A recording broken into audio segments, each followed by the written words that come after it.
Welcome to the Business Podcast, where we interview professionals across all industries.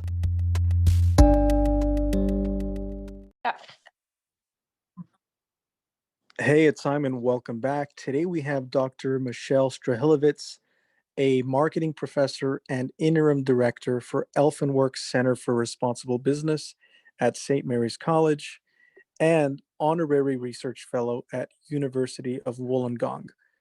Dr. Michal, it's great to have you here with us today. How are you doing? It's great to be here. And I'm sorry to correct you on this because you were 99.99% perfect. But the St. Mary's College has multiple campuses, and we're in St. Mary's College of California, which is different from another St. Mary's College in different locations. So small difference, but we're unaffiliated. It confuses everybody. But the of California is in our long name, so small correction, but very glad to be here and be part of this podcast. Thank you. Wonderful. So maybe you can kick us off and tell us a little bit about yourself and maybe share something that most people would not know about you. So I'm a behavioral economist, which means I study decision-making and both rational and not so rational behavior. I'm particularly interested in emotions and decision-making. I've been a professor and teaching for over 2 decades, quite a bit over 2 decades, but not close to 3 yet. And I've been teaching marketing mostly, of course, because I'm a professor of marketing. That's a big variety of courses and pretty much everything at this point, from consumer behavior to marketing strategy to marketing communications to international marketing. But very recently, which is what I'm most excited to talk about these days, I started teaching a course on happiness and well-being, basically the science of happiness and well-being. And that's what I'm most passionate about right now in terms of teaching. And because my research is on emotions and decision-making, it actually ties in with my research interests as well. So that is what I'm doing today and what I've been doing for quite a while now. That's very interesting to hear. Maybe you can talk a little bit about how you got your career start and how you decided to be doing what you're doing now. Maybe walk us through a bit of the path. Okay, so I was working in advertising. I'm actually in an ad agency in Israel, and I was also doing marketing research. I had an MBA already, and I thought I wanted to work in the business world. That's why I got an MBA. But on the side, I started teaching English, and I really loved teaching. I was surprised by how much I loved teaching. I was teaching English to business executives, so not little kids, but I couldn't figure out a way to make it like a full-time career.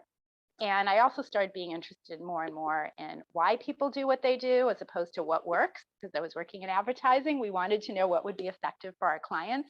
But I wanted to know more about, well, why does this work and this doesn't? I became very curious. So after thinking about my career goals, I thought, oh, I should become a marketing professor. Then I can understand the psychology behind consumer behavior. And also I can do what I love to do in addition to research, which is teaching. So that kind of brought me into a doctoral program. I went to Berkeley for my PhD. I studied with some really cool people. One of the people on my committee, Danny Kahneman, ended up winning a Nobel Prize in economics, not because of his work with me, but it was afterwards. And it was just such a great moment. I remember I emailed him like, 30 minutes after it was announced, because someone said, oh, Danny Kahneman just won a Nobel Prize.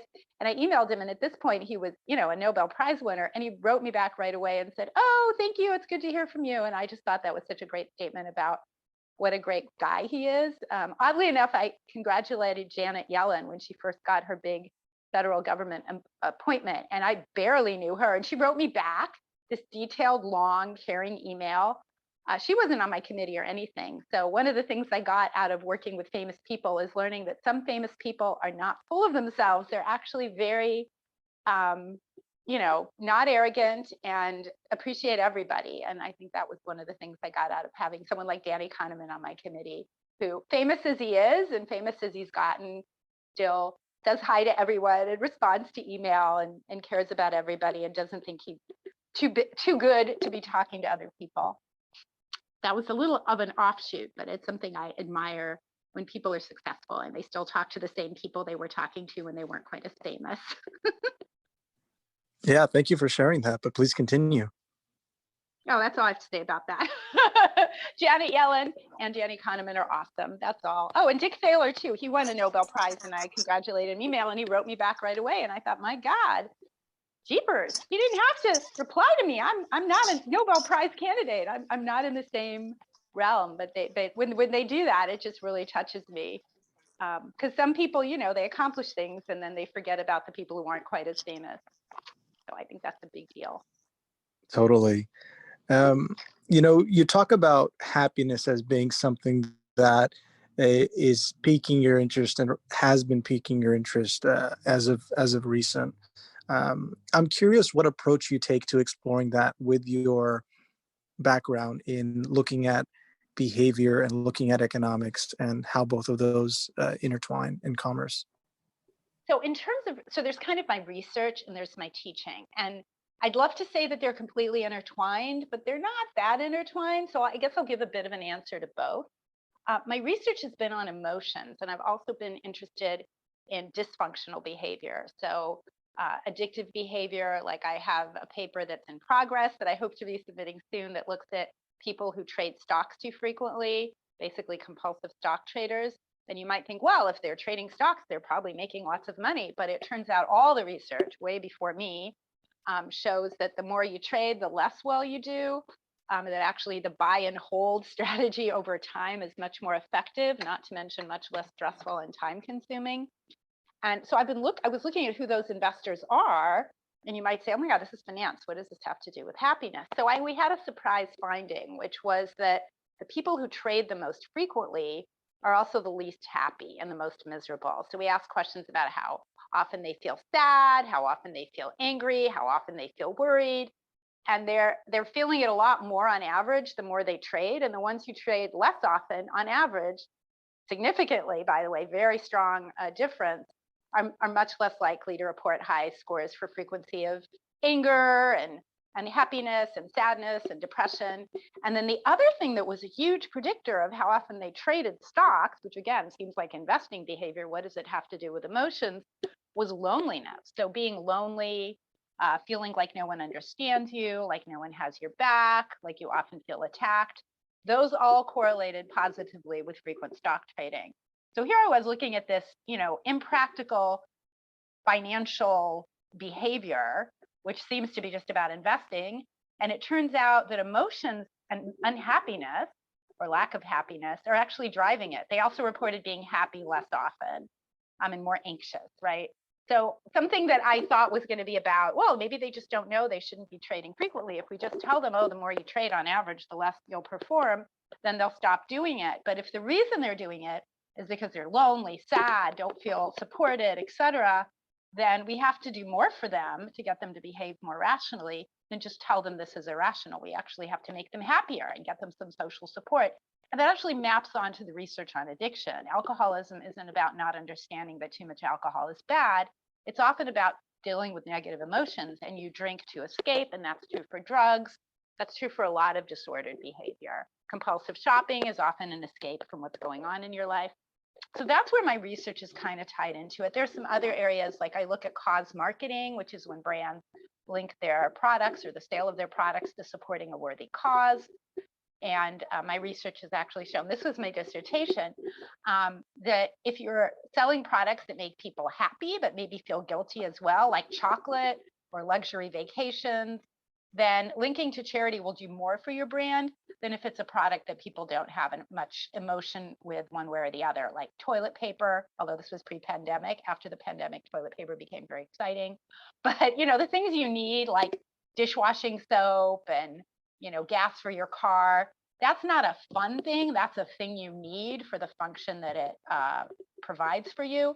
But if something is consumed for the sheer happiness of it, and sometimes you feel guilty, those things benefit the most from a donation to charity.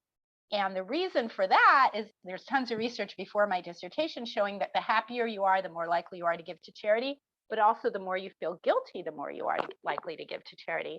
So these products that make us happy, but maybe a little bit guilty, or sort of the guilt of overindulging, those ones are the categories where cause marketing is particularly effective. So that was again about sort of happiness and how it drives donations to charity. But in the teaching front, I became interested in this topic in part because when the lockdown started, I had all these students who had been very happy and basically, not suffering from anxiety, writing me that this is really hard for them. I had a class, well, pretty much every professor had a class that in the middle of the semester, I had multiple classes actually, that in the middle of the semester, we went from in-person, face-to-face, and a pretty normal life, no masks, to everyone's at home, locked down, can barely leave the house, have to wear a mask all the time. And people started to feel really isolated.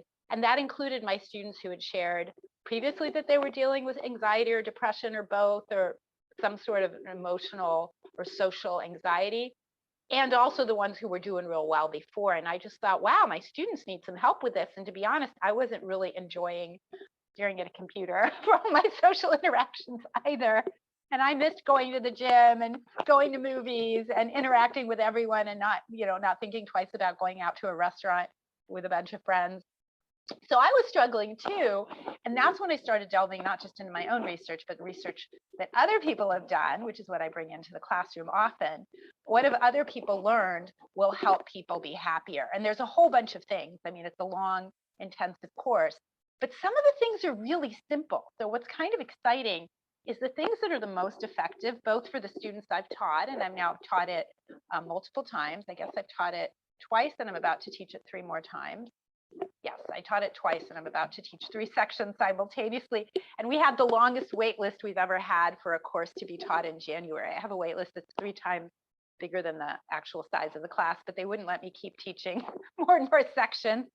But now that I've been teaching it for a while, the things that have worked the best with my students and with other professors who've taught this similarly, and according to researchers who've been studying it, are these very simple things, like just making a commitment every day to do something that's fun and good for you, right? Some sort of self-care thing that's not, it doesn't have to be super fun, but not something you hate doing.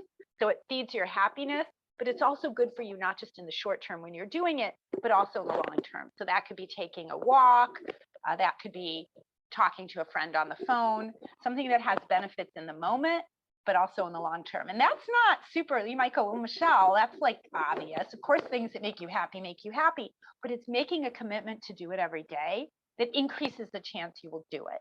So when I make my students write on Facebook, this is what I'm going to be doing today, and they have to do it in a little group, even though I'm not crazy about Facebook, but that's the tool we ended up using.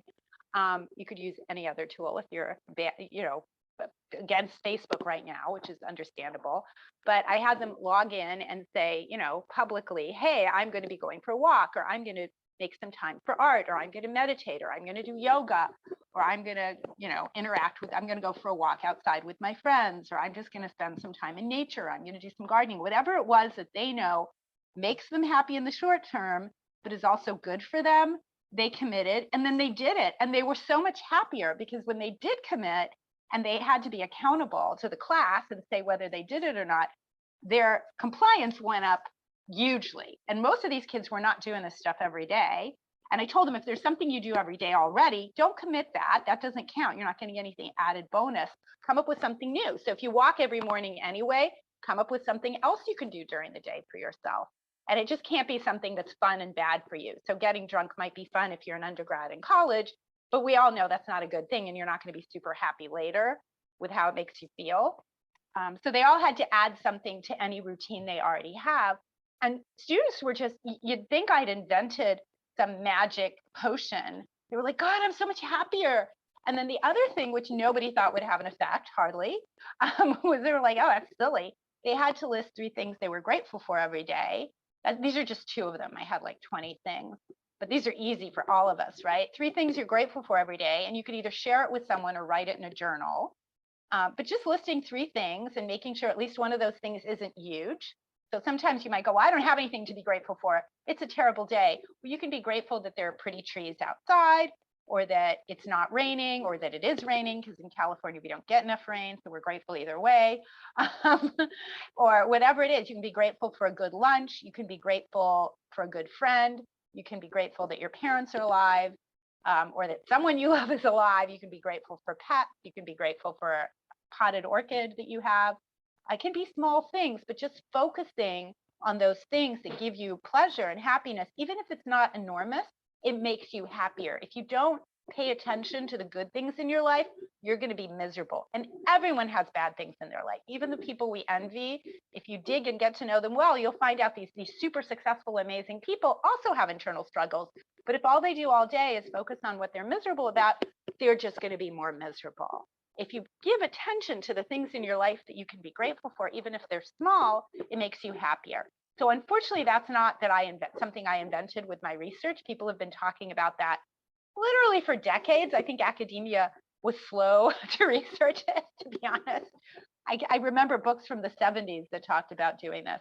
But the really great thing back when I was like just born in the 70s. But anyway, but they were old books. So the point is that this thing that's so small, just listing 3 things you're grateful for every day that you remember to do it, maybe sharing it with a friend, which makes it more powerful, or writing it down, really makes people happier. And again, this was something that my students in the class said was something that they were going to keep. And in fact, I had them commit at the end of the semester, what are 2 things that had the biggest effect on you that you learned from this class? And tell me why you're committed to keeping them. And these were the 2 things that were top of the list. Some other students had other things, it varied. But this was something I would say the majority of students had one of those 2 things or both out of 20 things that they said, this had a huge impact on me and I want to keep doing it even after the class is over. And some of them I know are still doing it because they're still posting it on our group every day, which is awesome for me because I really enjoy reading. I mean, generally grading homework is the thing professors hate the most, but reading gratitude lists and how my students are taking care of themselves and how happy it's made them, that's fun. So that's been a really great experience for me. It's the funnest grading I've ever had, for sure. And the funnest results, because students generally, I mean, I'm a successful teacher and general students, not everybody, but general students like my class. But this is a class that I'm hoping will give them tools to make them happier for the rest of their lives. I can't say that about every subject I teach. And so it's super rewarding when students just say, this class really changed my life. I'm feeling so much better, even a month or 2 after. And I had one student who actually wrote me about 6 weeks after the class saying, I feel like this course changed my life. And that's a big deal. I don't get that very often.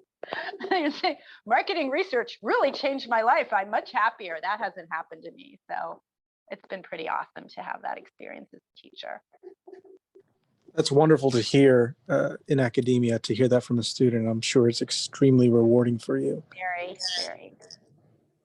I wonder what your thoughts are around the effect of participating in these happiness exercises as a group and the impact that has on the students in comparison to them continuing it after the class is over.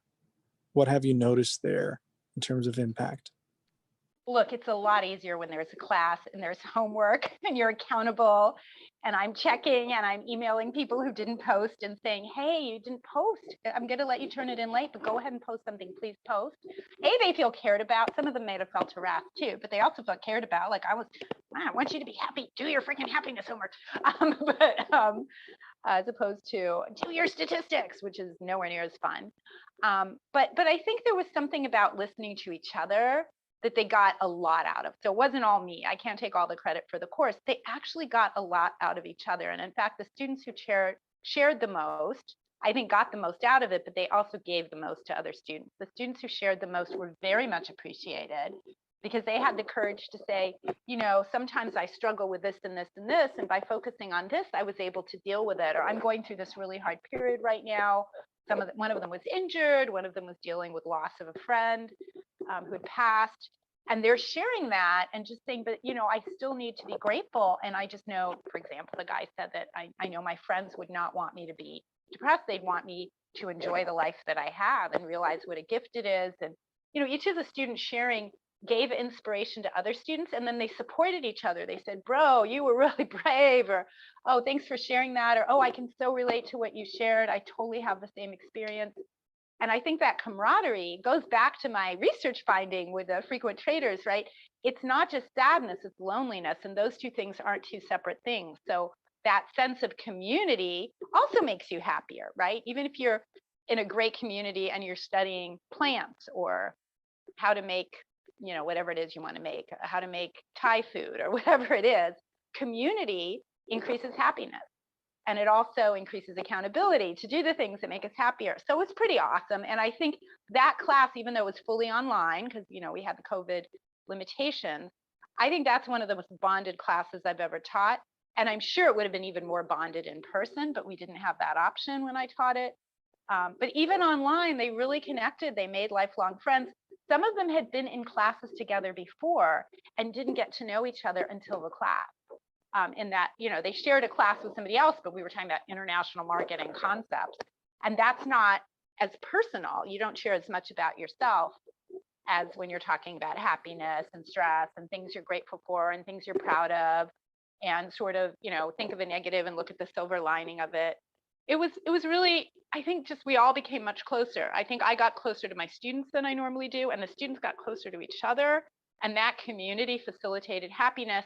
If I just gave them a workbook with all the homework, I still think it would have an effect, but nowhere near as powerful. And I think this is one of the few classes where I had at least as many students sad it was the last day as relieved. And it was a class that met 4 days a week. So you can imagine we were all kind of exhausted, but a lot of students were like, I'm really sad the class is over. And that's not normal. That's not normal undergraduate talk. And I was pretty sad about it too, although I was happy not to be teaching as many hours a week, but I missed that group and that class and that topic and the reward that came with teaching something so impactful. Thank you for sharing that. That's really inspiring to hear, actually. And, the impact that one class can have on someone is important. And the fact that you take it from a marketing perspective and you translate it to business and let them see that, maybe it's about pursuing the things that they value most, right, and getting good at it. And it might be circumstances where the thing that they think is most worth pursuing right now, when they actually get into the motions, they find out they're not really into it, but at least they strove for it and they took action. Right, And right. it's about that lived experience, that real world application that takes you out of theory, takes you out of the textbook. Mm-hmm. And it seems that positive feedback that they're getting from actually taking the action is what's also playing a big factor in influencing their overall impression of the teachings and the courses. I'm Yeah, curious. yeah. The one more thing I'll add is, I had like lots and lots of things that research had showed makes you happier that I had them try. And some of them were huge on me, big impact on me. And some of them were just tons of research shows that it has an effect. And it didn't work for all of them. So out of the 20 things or so, I'm not sure it was exactly 20 that we did, some of them got a lot out of some. They all got something substantial out of at least a few of the exercises, but some of them, they had exercises where they're like, yeah, it didn't really have a big effect on me. And so what I told them is, there's a research about what works for the majority of people the majority of the time. But what you care most about in your own life is what works for me, right? So for example, you may love public speaking. Someone else might love crunching numbers. That doesn't mean you're wrong that you don't love crunching numbers or that they're wrong because they don't like public speaking. We're different. And you want to hack your own happiness. So what I told them is I want you to pay attention. When you try something and it doesn't work, that's information. That's how we learn, right? That's how clearly this strategy isn't working for me. So this is not something I will continue doing. And I try to carry that over because, they're young. This was an undergraduate class. They're young in their careers. Some of them haven't even really started yet. And they have to know that, you might pursue a career and realize, God, I hate this. This was what I always thought I wanted to do, but I don't enjoy this at all.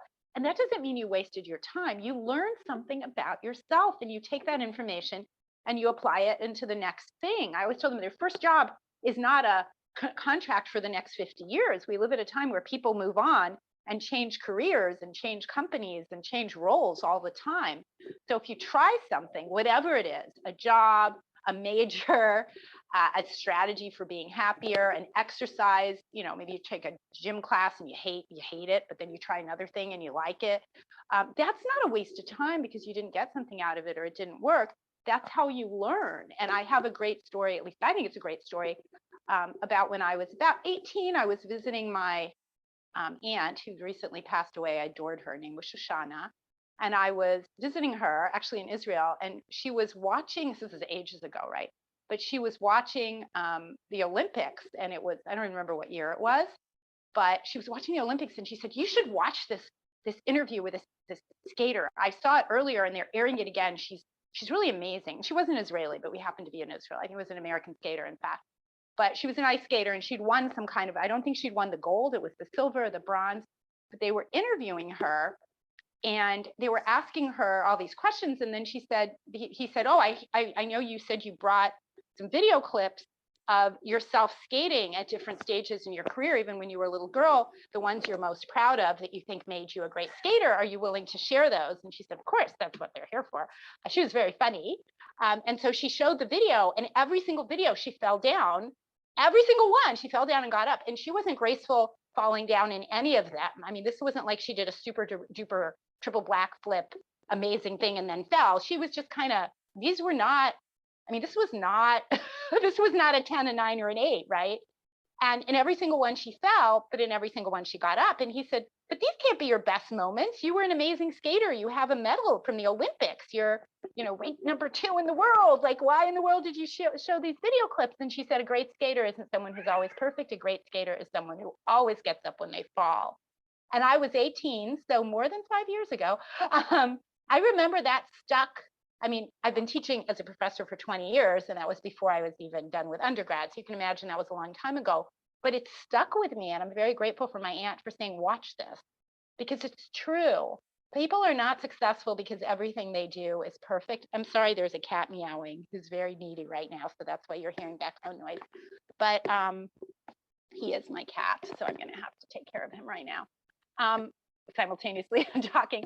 But what makes you great is not that everything you try comes out perfectly, or that everything you try you're good at it the first time you try it. Nobody is a Olympic contender because the first time they put on skates they were graceful and amazing. Great skaters fall all the time. They just get up. And I'm not an ice skater. I never learned how to ice skate. It's not about that. It's about wanting something, caring about it, committing to it, trying, failing, and getting up. And if you're not willing to get up when you fall, you're not going to go very far, and you're not going to be in the Olympics or anything. And forget athletics. That's true for whatever it is that you want to pursue and be great at. You won't be great every time, and you certainly won't be as good at the beginning as you will be if you keep practicing and learning. And they really liked that story because a lot of them, they get an interview and they don't get the job, and they're like, I'm a loser. I'll never succeed. I give up. I'm never going to get a job in whatever it is, right? And it's like, no, you just had an ice skating experience. Are you going to get up, or are you going to stay on the ice and cry for the rest of your life? Like, are you really going to give up because you tried for something and you didn't get it? There's also a story about Sylvester Stallone. You may have heard of the film Rocky. I think it was darn successful with a lot of sequels, but he shopped that around and studios were not interested. And then a studio agreed, but offered him money only on the contingency that he could not star in it because they didn't think he was right for the role. They wanted a big name. And he said, no, if I'm not in it, I won't let you have it. And they're like, yeah, we don't want you in it. We can get a real name. And you're not going to be a good actor. No one wants your voice. It's not going to work. You're not an actor. This is a good play. We're going to give you some money. He was broke. He had sold his dog because he couldn't afford to feed him. I mean, he was completely broke. And he said, no, if I'm not going to be in it, I'm not willing to do it. At the last minute, they caved. They said, okay, we're only going to pay you like way less than we offered you before, and we'll let you be in it, but it's going to be low budget. It's not going to succeed. But we'll tell you what, if you're not willing to agree not to be in it, we'll let you in it, but we're going to pay you a lot less. And he said yes. And that movie was Rocky 1. And I believe it was a big hit. And then there was Rocky 2, 3, 4. I don't know how many Rockies there have been, but nobody's been saying, Sylvester Stallone, we don't want you in the Rocky sequels. No one said, we have someone better for the role. And he basically fell down a lot, but he was super committed. I want to be in this movie that I've written a screenplay for, and I can't do a Rocky accent. I can't do Sylvester Stallone, and I'm not giving up. And that's why there was Rocky 1, 2, 3, and 4. If he fell down on this and never got up, there would be no Rocky. There would be no Rocky sequel. And so those little stories that students hear can apply to their business life, and can apply to their romantic life, and can apply to their health, how fit you are, how well you take care of yourself, can apply to everything. We're all going to fall down, and we need to remember successful people fall down too. They just get up. And I'm a little obsessed with that storyline. So Sorry for telling it kind of twice with two different characters. Thank you. After speaking to a number of people, it's evident that in your voice, just the quality of how you express yourself, you're a happy person. So the question comes, what makes you happy? Oh, lots of things make me happy. And I will be honest, I'm not always happy. I'm generally happy. It's true. I certainly am happier probably than most people most of the time, but I definitely have times where I'm not happy. Um, so there's a lot of things that make me happy. Exercise, I'm one of those people that if I'm not physically active, I'm quite miserable. Exercise makes me happy. That's true for a whole lot of people, by the way. The outdoors makes me happy. Getting some fresh air, being near nature, being near trees when they're not being extremely naughty and meowing during a podcast. My two cats make me happy. They were COVID foster kittens. I was like, lockdown, I need kittens. I'll just foster them. This isn't the kind of cat I want. They're very fluffy and I wanted short haired, but yeah, they make me very happy most of the time. Friends make me happy. Family makes me happy. None of them always make me happy. Giving, being appreciated, being creative makes me happy. Quite a few things make me unhappy, and I try to do the ones I have to do that make me unhappy, but I'm learning rather late in life to say no to things that I don't really have to do that also don't make me happy and aren't really important, but somehow I got dragged into them. But yeah, those things, and by the way, I'm not unusual. Health and fresh air and exercise and hanging out with people who love you and pets that love you. Those things make me happy, but tons of research shows that's actually going to make most people happier. So those are things that are a big part of my life. That's And great. And also orchids. My orchids make me happy. that's good. That's good. And as you were speaking earlier and telling your stories, the idea came to mind as to whether the or there are there any particular activities that help to shift mindset or develop the kind of mindset or attitude, if you will, that is striving to go for the result? Because in those stories you shared, the common thread is, if I were to summarize it, being so determined to win that you're okay with failing along the way. So I wonder if you've picked up on any specific activities or habits that help to change mindset for people, because that Sometimes can it's just probably have a big remembering impact. stories like those. I mean, honestly, there's a couple stories like also the founder of Spanx has this crazy story where she was stories can help a lot. So the founder of Spanx, by the way, has a great story. I'm worried I'm taking too much time with these stories, but if people Google it, like she's amazing. Super energetic, and had a really big struggle in her career and in her finding her professional goal. And I don't wear Spanx. I'm not a fan of that category, but I'm a huge fan of hers because she's self-made billionaire. My God. And she didn't do it because she had $20 million, like some former presidents who were elected only in 2016. Oops. That's okay. Who sort of got $1 million from mommy and daddy and had a lot of doors opened. That wasn't her story. She wasn't dirt poor, but she also had lots of failure along the way. And stories like hers, and certainly the ice skater I told, and no question Sylvester Stallone, are actually really helpful. So if I'm trying something and I get a rejection, I just remember, well, Sylvester Stallone was rejected.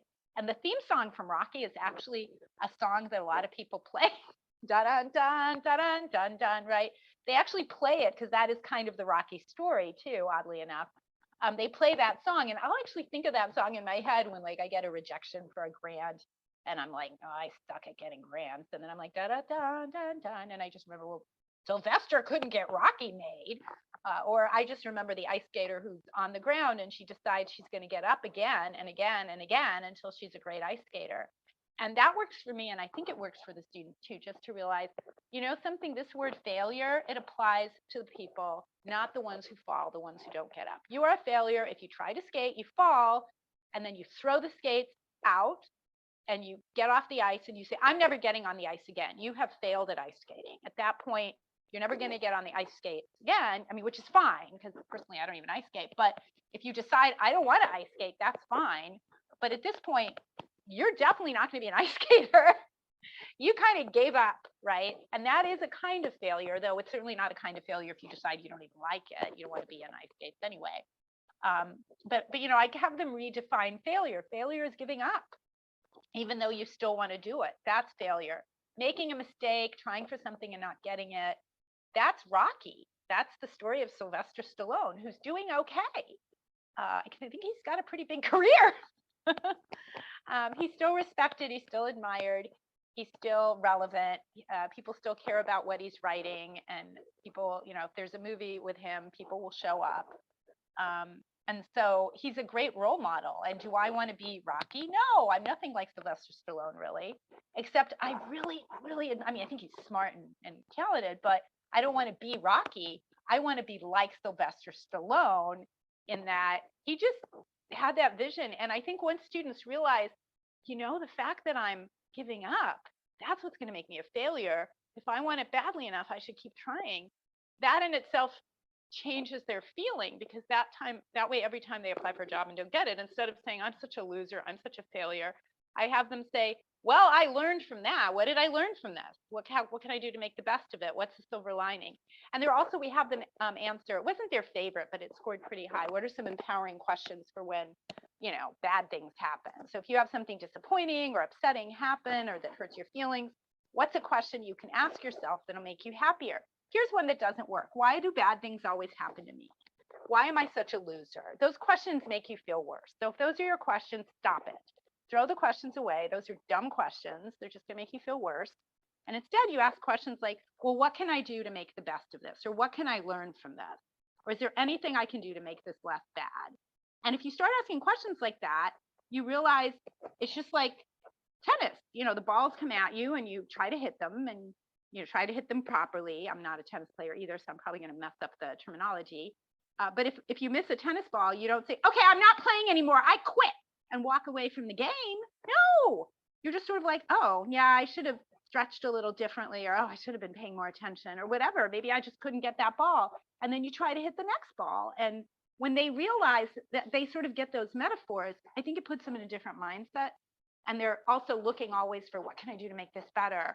Or what can I do learn from this? Instead of, why am I such a loser? And how come horrible things always happen to me? And why do I suck so much? Those are terrible questions. And they're very common questions that I will admit that in my lifetime, there was a period where I asked myself questions like that. And it did not make me happy. It just made something bad worse than it had to be. And sure, these questions don't make you happy every time something terrible happens, but they make you less miserable. And being less miserable sometimes is going to be the best you can do. And so you do that. Obviously, if you lose a loved one, you're not going to be happy. You're going to be sad, and being sad is normal and healthy. And nobody's never sad. That's denial. That's not good either. But you can try to make the best of sad situations and do something that will help you get through it. And I had, many years ago, I lost someone very surprisingly. He was even younger than me. He was a friend, wasn't a family member, but he was hit by a car and killed as he was crossing the road. It was not expected at all. It was the middle of the day. He was crossing on a green light. Black SUV sped by, hit him. He died immediately. I was supposed to see him the next day. I was on my way to visit him. I got the call like in the evening before I was supposed to fly to see him. And I was a mess. I mean, this was many years ago, but I was a complete mess. I was constantly crying. I was not okay. I was just too shocked. It wasn't something I was remotely in my realm of possibility. It's not like losing your great great grandmother who was 97 and it's awful, but you kind of knew it was coming. And at some point, I just had to ask myself, would he want me to be this miserable this long? And I thought, no, he would be thinking, what are you doing? You're alive. Make the best of it. I'm not alive. I wouldn't do what you're doing. I wouldn't. It's great that you're sad. You liked me a lot. I get it. You even loved me. You thought I was wonderful. You wish I was alive. You're really pissed that I'm dead. Move on, Michelle. And somehow that empowered me, right? To say, well, it's not like I'm not going to always be sad that he died or ever think that that was anything but horrible and unfair. But I can think he would not want me lying in bed crying all the time. He'd want me to go take a walk on the beach and, dance and do all the things that we both like doing. So sometimes it doesn't make you happy, but sort of reframing how to deal with something difficult can make you less miserable. And sometimes that's the best you can do. Something terrible happens, you're not going to be thrilled with it, but you can get yourself out of that despair spiral a lot quicker. And that's always going to help, to just make yourself accept that you're sad, but not let it become your new constant state for the rest of your life. Long answer, huh? I'm enjoying the conversation. I wonder what kind of interesting, funny stories have come about along your career that come to mind, whether it relates to happiness, which is more of something recent, or along some research studies that you've done in the past or courses that you've taught. Funny. Oh my God, funny. Funny stuff happens all the time, but now I'm not remembering. See, this is sad because funny stuff happens with me all the time. I guess I can tell a story that's not about happiness. I was actually teaching advertising at University of Miami, which is close to you because I know you're also a Miami guy. So back in Dade County years ago, I was very enthusiastic about teaching. And I use my hands, so it's not as clear when we're in a podcast, but when I'm teaching, I use my hands a lot if it's in person, not as much on Zoom, but in person, I'm walking around the room and my hands are all over the place. Not in a crazy way, but I'm just someone. They used to say, keep your hands still when you're presenting. That used to be all the advice in all the presentation classes. And I just said, I can't do it. So if I keep my hands still, I'm just not going to be able to focus on what I'm doing because I'll be trying so hard to remember to keep my hands still. So I just can't do it. And then recently, all the research shows, no, you should move your hands. So all these people are like practicing moving their hands, which to me is like practicing breathing. It's like, what are you practicing moving your hands? So I move my hands all over the place, right? And that's just natural for me. That's the way I process in the world. I'm running around and moving my hands while I teach. And I was super excited. And I hit my nose with my hand really hard. And then I go, ow, wow, I think I really hurt my nose. And then I kept teaching.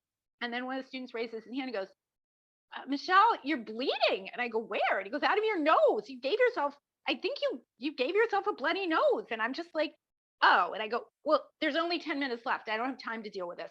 So I grab some Kleenex and I'm just holding my nose so it won't bleed. And they go, do you need to go to the bathroom? And I go, no, I want to get through this material. It's really important. I want to show another ad. It's an example of something.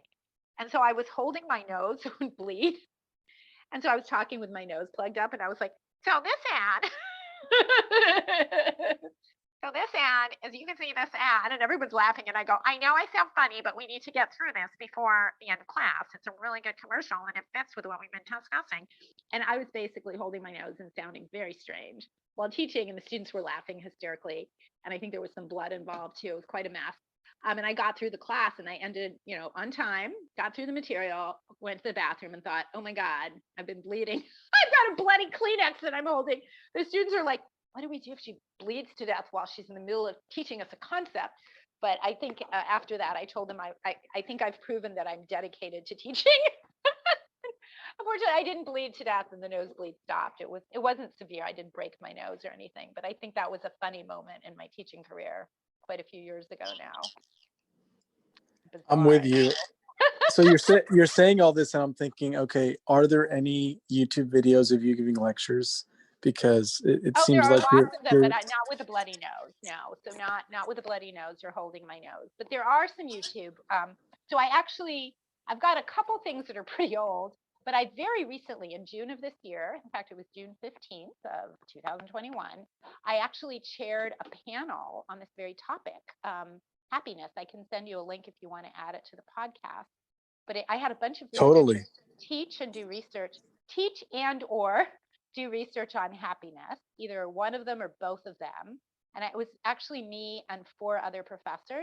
Had someone from UT Austin. I had someone from University of Michigan at Ann Arbor, another University of Michigan. I'm trying to remember which University of Michigan it was. Oh God, I'm embarrassed. Oh no, my mother. Okay, I'm gonna let that go. Are you still there? Uh-oh. Yeah, I'm here. Okay, sorry, the phone rang. I did tell her I'd be busy till 6, but but she calls me all the time. She's okay. So let's see, University of Michigan, UT Austin, and Yale. 2 people from University of Michigan at Dearborn and University of Michigan at Ann Arbor, UT Austin and Yale. 4 professors. Zoe, Raj, Ethan, and Aaron, and me talking about research and teaching on happiness and well-being for an hour and a half. And it was awesome. I loved it. I think everyone really enjoyed it on the panel. It was for a conference. And yeah, I can send you that. And that's a recent one. And the bonus there is you get to hear me, but then you get to hear these other 4 researchers, teachers who are awesome as well. Or I shouldn't say as well, that sounds like I just said I was awesome, but I think we were a great group and we had, good energy. We all enjoyed listening to each other and learning from each other and sharing our own insights. And that's something that's a recent video. I've got some other videos that aren't too old, but that one might be the most relevant for this particular conversation you and I are having right now. And you get a Wonderful. bonus because it's not just me. Bonus. I'm a fan. I'm definitely a fan. Michelle, it's been fun speaking to you for sure, and hearing about your research, your teaching, your experiences, and getting a sense of your personality. If we switched it up a little bit and you could go back in time and meet anyone in history, who comes to mind? Oh gosh, this is a tough one. Who would I want to meet? Who would I want to meet? That's a tough one. Oh my goodness. Who am I a big fan? I'm a fan of so many people, and now I'm going. Does it have to be someone who's gone, or could it be someone? It could be anyone or a group of people. Oh my God, it's hard. Dang. I've been answering questions galore, and I'm just like at a blank loss. I So teach tell at a me, who first Catholic comes to school. mind? It's funny. I teach at a Catholic school and I'm Jewish, and I'm definitely still Jewish even after 2+ years at a Catholic school. But I think I would pick Mother Teresa. I would just love to get to know her. I'm obviously a big fan of Mother Teresa. You don't have to be Catholic to love Mother Teresa. She would be high on my list. She just gave so much. And by the way, doing things for others also makes you happier. I do not claim to compete or want to be on the level of Mother Teresa, but yeah, I think she would just be so fascinating, because I would like to know if she did self-care. She was so good on giving. On giving, she got a better score than anyone I can think of in history, or at least it doesn't get any better than that. But I'd always wonder, like, did you also, eat ice cream and dance to music? And did you ever just do stuff for you? I've always been curious because she just had so much to give, and the research shows if you don't give to yourself, you'll run out of gas. This is a big problem for parents of babies, right? I mean, they always say moms, but it can be dads as well. If they're giving and giving to their kids and they don't practice self-care, they don't have as much to give eventually. It's also true if you just give and give to yourself and you don't give to anyone else, you won't have the same depth of happiness if it's all about you and eating ice cream and going dancing and buying yourself new shoes. That doesn't lead to deep happiness. Giving to others does. But I'm always fascinated by the people who seem to be scoring really high on one happiness dimension, giving to others. So that's why I thought of her, and don't appear to be doing the other. And I sort of wonder, did she ever think about like going to Hawaii and just kind of chilling for 3 weeks and staying at a nice place? Or was she always 100% able to just say, nope, too much self, it's all about the others. And I would love to have taken her to Hawaii to a spa. Or some, not that I've gone to a spa in Hawaii in the last decade, but I certainly would like to. But I would love, I've been to Hawaii, I would like to take her on a nice vacation if I could, and just kind of let her spoil herself and not just care for others. Though I would want her to go back to being her wonderful, regular, saintly, wonderful human being. But I think I would have liked to have just spoiled her a little, because she seemed so much other focused, and I find her both an inspiration. And what could I do for Mother Teresa? I could take her to a nice restaurant and have her get a massage or something. I don't know. That's silly, but she's someone that many of us admire, and I would personally like to spoil her a little if she was still alive and available for a day. Totally. Well, it's fun hearing your ideas, and certainly looking forward to speaking again. But until then, maybe you can share a parting thought. Parting thought. All of us, even me, who's generally happy, need to make time for the things that are healthy for us and make us happier. We also need to make times for others and doing things for others, because that also long term will make you happier. And if you have too much on your plate, take some things off your plate. unless your house is literally on fire and you really need to focus on getting you and your loved ones and your pets out of the house, you don't have an excuse for not making time for some self-care on a very regular basis. Oh, and the other thing is get an accountability buddy. Oh my God, it's another story. But I ended up with an accountability buddy from an online class where I posted, I'm looking for a happiness accountability buddy. A bunch of people responded who lived in a Bay Area. They have PhDs. They were about my age. We had so much in common. And they all were they weren't really committed. They weren't sharing much. They kept sharing the same gratitude list every day. Then they disappeared. And one person responded, and I thought, I have nothing in common with her. She was literally half my age, lives in London, and works in fashion. And I am a comfort freak. So I'm not a fashion person. And I'm, older than her, and she's in England. And I'm thinking, what did I have in common with her? She's ended up being a wonderful friend. And this is a nice little story. We started last year, November. We're going to have our 1-year accountability buddy for happiness. And we share on a daily basis what we're grateful for, what we're doing to take care of ourselves, and anything else we want to share. We do it pretty much at least 6 days a week.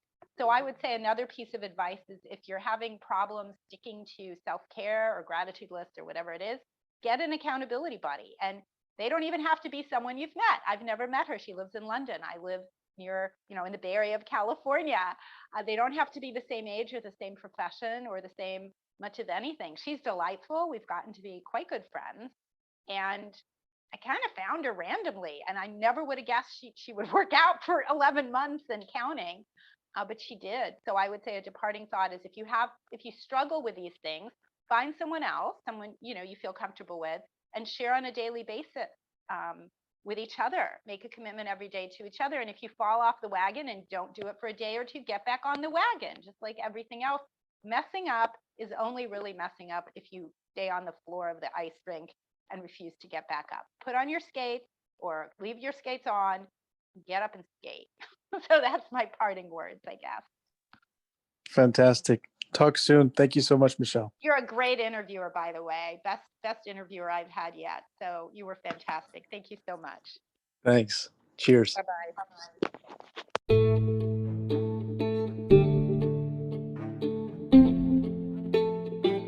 Thanks for attending the Business Podcast, and stay tuned for more episodes.